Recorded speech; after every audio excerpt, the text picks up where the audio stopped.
Mr. President, so I guess you've outlined a number of important points there, but what, in your view, is needed to stop the fighting? Qu'est-ce qui est nécessaire pour mettre fin la guerre?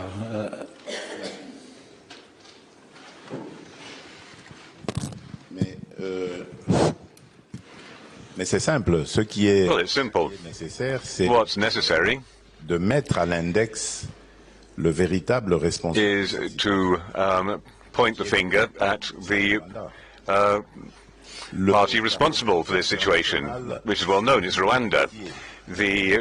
Comme nous tous à l'époque, en 1994, lorsque le Rwanda a été victime. International community learned pity in 1988, as we all did, when Rwanda was affected by the genocide. And the Democratic Republic of the Congo, at the time Zaire, opened its borders to allow refugees to come in fleeing the genocide. And they arrived, hundreds of thousands of people arrived in Zaire, and unfortunately among those were the people responsible for the genocide as well. Later, Rwanda obtained the right to pursue the people responsible for the genocide on Congolese soil, which is incredible. The international community completely gave up its responsibility there, allowing a country to settle its accounts that way. And there were massacres of entire villages and entire settlements, including Congolese people. And that was because of the guilt that the international community felt with respect to the genocide in Rwanda. But Congo was the Democratic Republic of the Congo was not responsible for this genocide. But the ills of Rwanda, as a result of that, were invited into the Democratic Republic of the Congo, and since then, for 30 years, they've been installed in the east of Congo. And so Rwanda was allowed to do that, and they discovered it was possible to destabilize the regime. They destabilized the regime of Marshal Mobutu, installing President Kabila, in the hope that with him they could quietly exploit the natural resources of the Democratic Republic of the Congo. But then Londose Kabila was killed. Another regime was put into place, which was much more malleable, much more understanding. That was Joseph Kabila. And that regime allowed many things to happen. So Rwanda became more confident and it developed its economy, strengthened its economy with stolen products, our natural resources. And with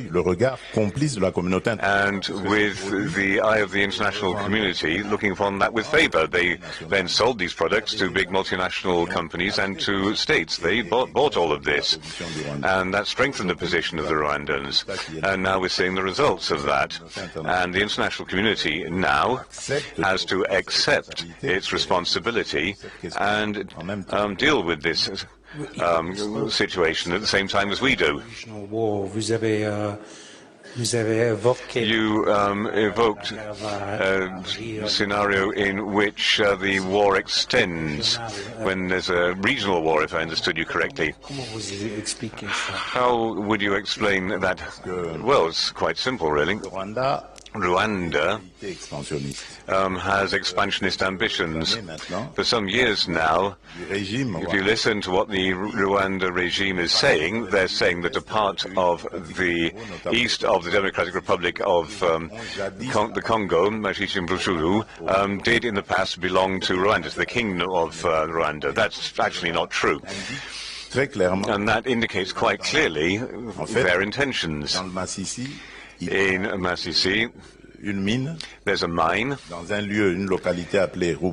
in a place called Rubaya, and there's coltan and the 3 T's, they're called tungsten, Et, tin and tantalum. ce sont ces trois matières qui And sont en these composition de toute are la production de materials that are involved d'appareils in techniques, de nouvelles, all sorts of nouvelles gammes et tout ça.